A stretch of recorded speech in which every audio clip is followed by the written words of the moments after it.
Welcome to Speakernomics, the official podcast of the National Speakers Association. I'm Kenneth Kenny, but friends call me Shark, and like you, I'm a professional speaker, and I love listening to Speakernomics. Speakernomics is a professional speaker show that will help you thrive and grow speaking business, so you too can change your world, one keynote session workshop and speech at a time. And on this episode, we welcome Sam Demma. And who is this Canadian bachata dancer? Well, he's an author, a speaker, a TEDx two-timer, a CSP. Oh, but not just any CSP. He's the youngest certified speaking professional ever, earning his CSP in 2025. His work has been featured in many places and on many stages around the world, but most importantly, on his mom's Facebook page. Sam, welcome to Speakernomics. How are you today? Shark, that was the best introduction I've ever received. Can I take you on the road with me or what? Absolutely. Now, to all my speaking friends, what are you doing to build momentum? You can put out some content, have a fancy website, make a few connections, and wait for the phone to ring. Well, good luck with that. Like any business, though, even the most successful ones, they don't just wait for the phone to ring. It takes outreach to let others know that you're a great speaker, and often more than just word of mouth. It's phone calls, emails, content, and more, whether it's from you or from your army of VAs.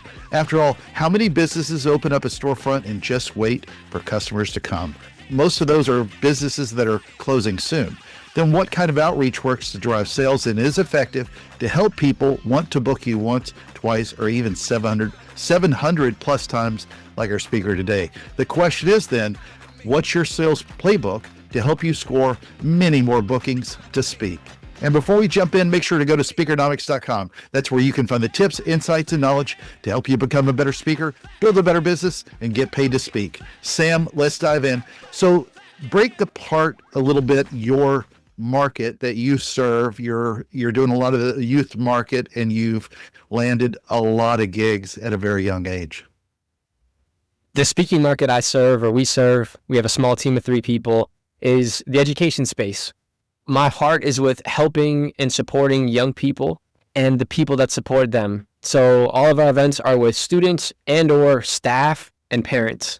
And I started the work when I was still a student myself. My first keynote was, I shouldn't call it a keynote, it was a promotional talk in front of my high school. It was 3 minutes long, and it kickstarted what is now a 7-year journey that began in 2018. So you're serving these markets, and how many gigs have you done to date? We've done just over 750 paid events now. Wow. And talk about how that breakup is with, because I mean, you and I spoke about it earlier, the Canadian market where you live outside Toronto, and how much of that is in the States versus just in Canada.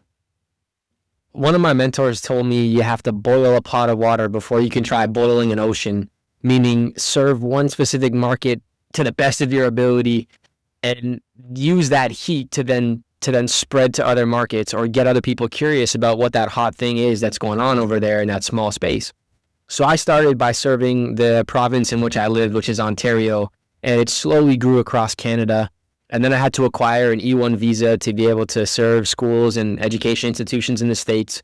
Today, there's about a 50-50 split between Canada and the United States, with the United States actually quickly taking over.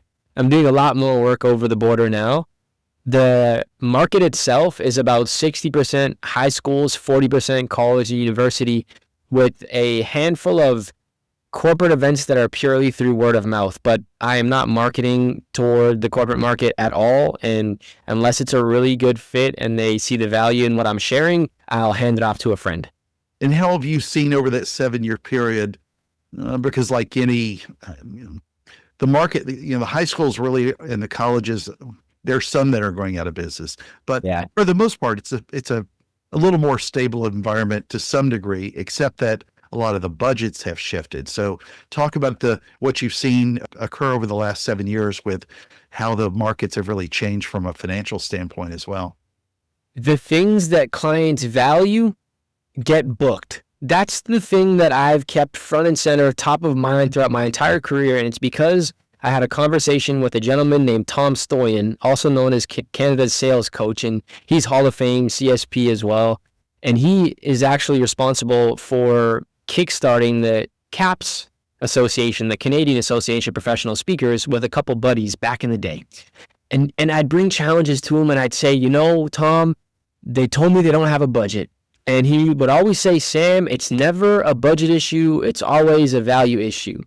How could you provide more value? And every time I've hit that wall where I felt, well, schools can't afford to pay my fee, instead of asking that question, I started asking, how can I be more valuable to the people I'm trying to serve? And it's enabled me to get to a place in my business where some of our clients are paying a lot more than what other folks think is possible in the education space. And so I would acknowledge your question in saying that the budgets have definitely changed. There are lots of schools that are closing down, and there are even institutions that are reducing their staff. But if you can find a way to create a product that they need and they want, and become a person that they like, there's lots of opportunity. Yeah, great point. So you went to your first influence in 2023. Yeah. And you immediately went to go apply for your CSP, and then you waited. Talk about doing that where you could have been even younger getting your CSP, but you needed to wait another year. I needed the 5 years. I started officially in the business in 2019. Before that, the first 2 years, 2018 and 2017, I was voluntarily speaking.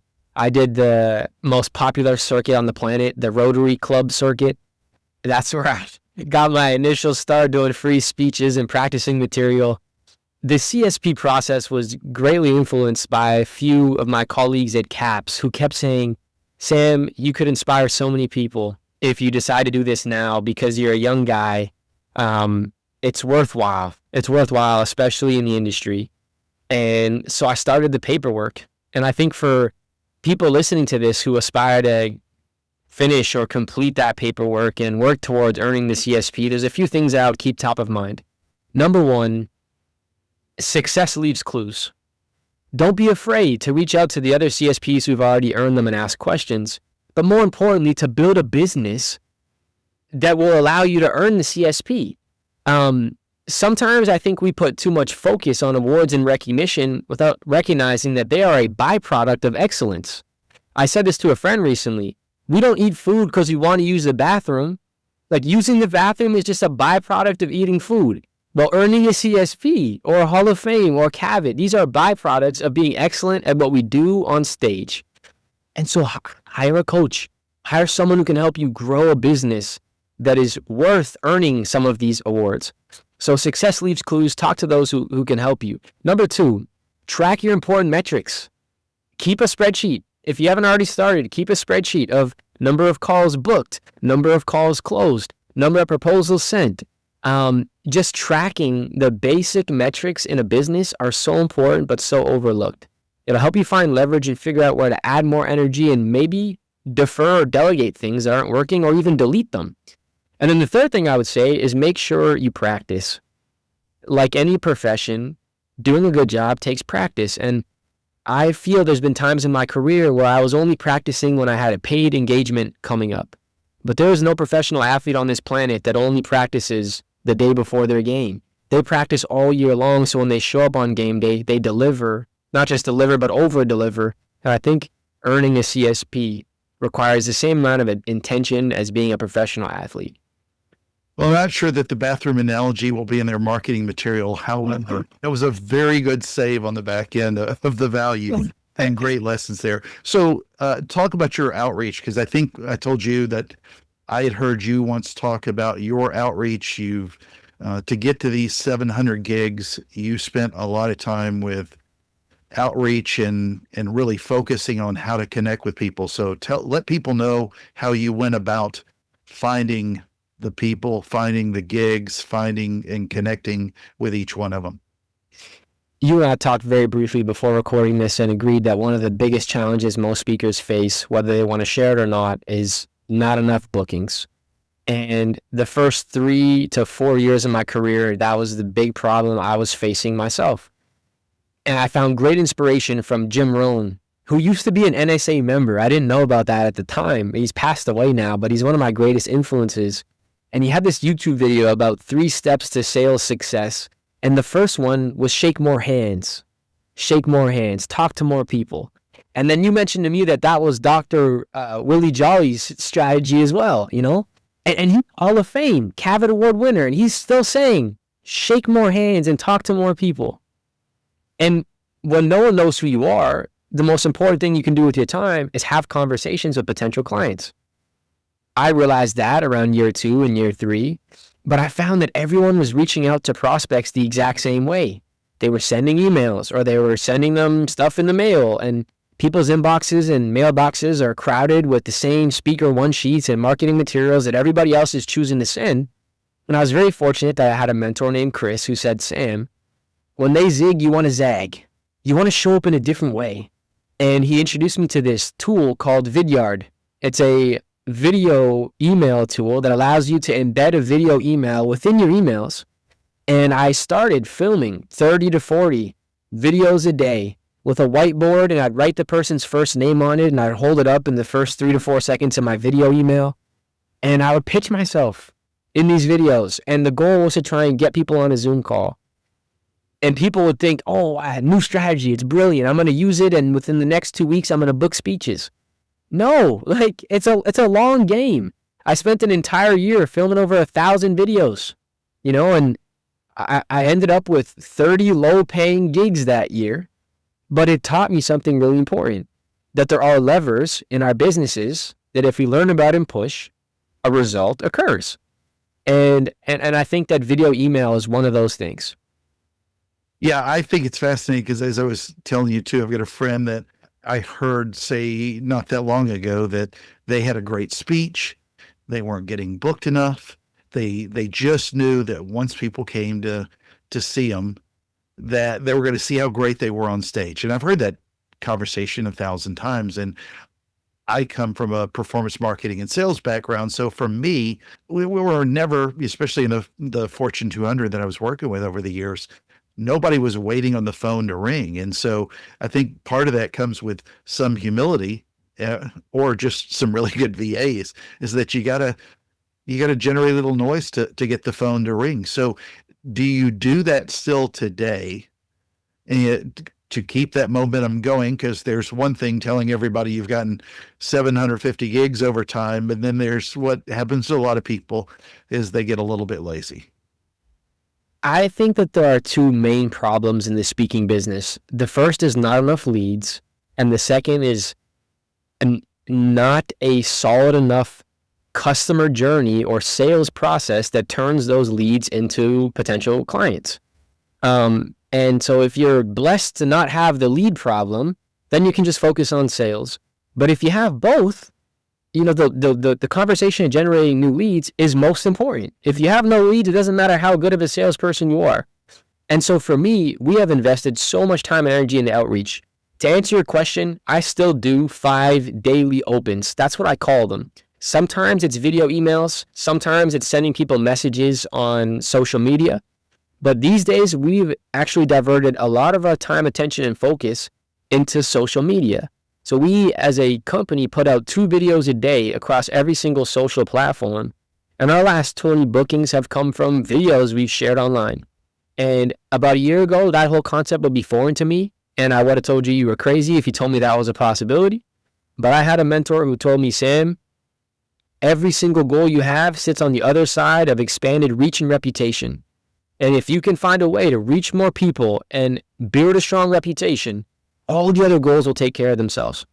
So we've actually now continued to do a combination of video, email outreach, very consistent sharing on all social platforms with the goal of trying to create viral content that reaches new customers. And then the back end is having a very bulletproof, value-first sales process, that genuinely helps the client and encourages them to want to work with you. And it was a sales process that I've developed over the past couple of years, and one that I'm very proud of and happy to talk about.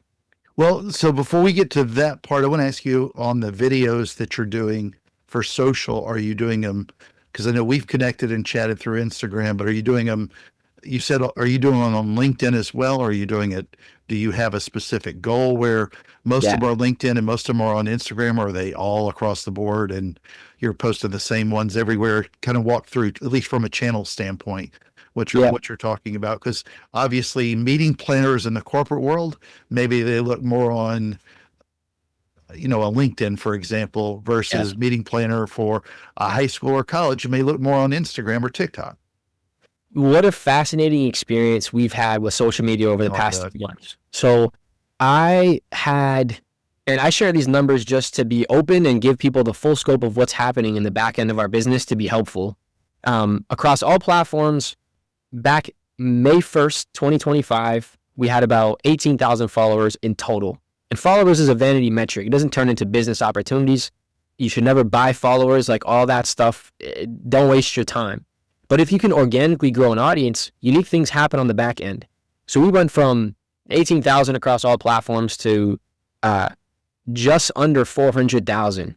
So, we have over 100 on Instagram. We have over 100 on TikTok, about 92,000 on YouTube. And we got a corporate booking internationally in Vietnam from a client watching a TikTok. And I was like, this is fascinating. Corporate COO is watching TikTok? And so we took away all assumptions over platforms and said, if we're going to create a piece of content, there's no downside to posting it across all platforms. So we currently create one reel, and we'll put it on YouTube Shorts, Instagram Reels, Facebook Reels, LinkedIn Reels, because they now have short form optimized, and Twitter. We don't do a great job with Twitter. That's the one platform we got to improve that as a team. But all our content goes across all platforms, and we've had outreach from all different style of clients across all the platforms. Your content, what kind of content is it? Is it you talking about, is it cutting up your speech, or is it you talking about how Canadian maple syrup is the greatest maple syrup on the planet, or just random thoughts? Yeah. So, is it the Gary Vaynerchuk where you just talk about everything, or is it specifically you on stage all the time? Or, what flavors is it, if you will? This is a phenomenal question. If you want to book more speeches, post more videos of you speaking. If you want to book more lawn cutting engagements, post more videos of you cutting grass. So all attention is not created equal. If you get a viral video for doing a funny walk, and this happened to me, it was called the Riz Walk, and it was this catchy thing with students, and every time I posted it, I get a few million views. It led to 0 bookings. There was no bookings. It was vanity metrics. It was attention, and it did absolutely nothing for my speaking business. The moment I started posting what I wanted more of, and that's the big idea, once a few of those went viral, it led to inbound requests. So right now we have 3 formats as a company. We have on-stage speaking clips, which also requires me to travel with a camera bag because I don't outsource the filming. I just set up a simple 4K camera at the back of the room. It's all you need to do. It doesn't have to be very difficult. So speaking clips. The second is interactions with the audience. So I move this camera after the speech to the side and catch 90-degree footage of me speaking to the audience members and them asking questions and me answering their questions. And then the third style of content is podcast clips. Having a camera filming the podcast interviews I do. Those are our 3 formats. And we bounce between those 3 formats and have found that whatever you want more of is what you should share with the world. Well, one of the things that I'm dying to jump in on, and that was great advice, but one of the things I'm dying to jump in on as well is, there is, I don't care if it's 100 gigs at 20,000 pineapples or 500 gigs at 1,000 pineapples. One of the things, at least with as many repetitions as you've created a really good sales process that I want you to share a lot the next few minutes with, to let people know how to make their sales processes better. So tell us what your sales playbook is, because when you've done for anybody that's done 1 million of these or 700 plus of these, that's 700 sales conversations that you've had with people. And that does bring a lot of knowledge. It's a lot of repetition, a lot of what you get to learn, what works and what doesn't. So dive in a little bit about what your sales process and sales playbook is. I will say that we close somewhere between 30 to 40%. And I think that's a good benchmark if you're tracking the amount of sales calls you're having. If you're closing more than 40, you might be pricing yourself a little too low, and there's opportunity to increase your fees. And if you're closing less than that, you might be pricing yourself too high or need to improve your sales process.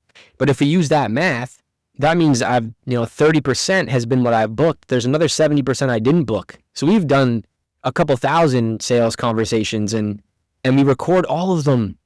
So like it's all recorded as a company. You can watch them back to try and improve the process. I want to keep this as practical as possible. So I'll dive into some of the things that I think would be helpful to you listening to this right now. But if you're enjoying this conversation and you want like a full 14-page document that outlines all the stuff, if you send me a direct message on Instagram, Sam_Demma with the words NSA in all capital letters, I will just send you the document. There's no opt-in. You can have it and use it in any way that would help your business. The sales process, there are 3 parts to it: pre-call, during the call, and post-call. Most people just think about the call itself, which leads to a big missed opportunity. There are things you can do before the call begins to increase the chances that they'll turn into a speaking client of yours. What could you do pre-call? Number 1, stalk the potential client. Go and look at who they had last year. If they have social profiles, go and look at what they care about. There's been times where I've done pre-call research on the client who reached out and found out that we had mutual connections, that they hired a friend of mine. And this is all information that you can mention during the sales conversation in unique ways that show that you've done your research. You have no idea how 5 minutes of research can totally blow the mind of a potential prospect. So doing your research before the call begins. The second thing we do is find relevant case studies. If you know it's a conversation with a high school in New Jersey, go look through your past events and see if you've spoken at a couple other high schools in New Jersey and write down some information about those schools so that when you get to the part in your sales call where they ask about the investment or they ask about the actual speech, you can say, hey, the challenges you mentioned sound so similar to Shark from New Jersey High School. We spoke there 4 months ago and this is what we did for them. It builds instant credibility if you can mention during your call relevant case studies to that specific client. So we actually outline those case studies before the call begins. And then the third thing I do is change my state. A big portion of sales is your certainty. You are sharing your certainty with the client. And one of the ways that we do that is by doing a couple push-ups. But anything to move your body very quick before the sales call is very important. So we do research, we gather case studies, and we get in a better state. During the call, it's about being a doctor. It's about diagnosing and asking questions. It's not about talking about ourselves. And so we have a whole process of questions that we follow, but the overarching philosophy here is be a doctor. You would never walk into a doctor's office and them just tell you, oh, your knee's hurting, you need to take this pill. You would ask, when did your knee start hurting? How long have you had this knee pain? What was the activity you were doing that led to the knee pain? Have you done anything else to try and solve the knee problem? Are you taking any medications right now to try and solve the knee problem? Have you done physio or massage or acupuncture? And only after asking all those questions will the doctor say, based on what you're telling me, I think this will serve you and help you. And I think when I reflect on my initial sales conversations that went really poorly, I was speaking 80% of the time and they were speaking barely at all because I was shoving all this information down their throats when what I should have been doing is listening, taking notes, repeating back what they're telling me to make sure that I understand what they're saying. And only after maybe 20, 30 minutes of diagnosing their situation should I make a recommendation based on what I've learned. That's the big idea during the call. And of course, we have a list of questions in that sales playbook. The final third of the process is post-call. What do we do after the call ends? Well, we send the client a beautiful proposal, whether they ask for it or not, that recaps all the information we shared during the conversation. And we put a special gift for them in the mail. And this mail gift is probably the biggest actionable takeaway anyone can use leaving this call. We send a book, because I do have a book, but if you don't have a book, it could be a handwritten note. And the reason this is so impactful is because we follow a rule called no follow-up. We don't actually follow up with the client after the sales conversation. Instead, they get a package 2 weeks later with a handwritten thank you note that serves as the follow-up without sounding like you want their money or need the deal to close. And that's been responsible for closing more deals than I can count or talk about during this call. And then, of course, we update where they are in our CRM. And those are the 3 phases of the sales conversation. Very high level, quick overview, and some ideas that I hope you can implement right after you turn off this podcast. That's great. I think the fourth thing you left off, you've been in Canadian healthcare too long. Our fourth conversation is about arguing with the insurance company. won't cover everything here.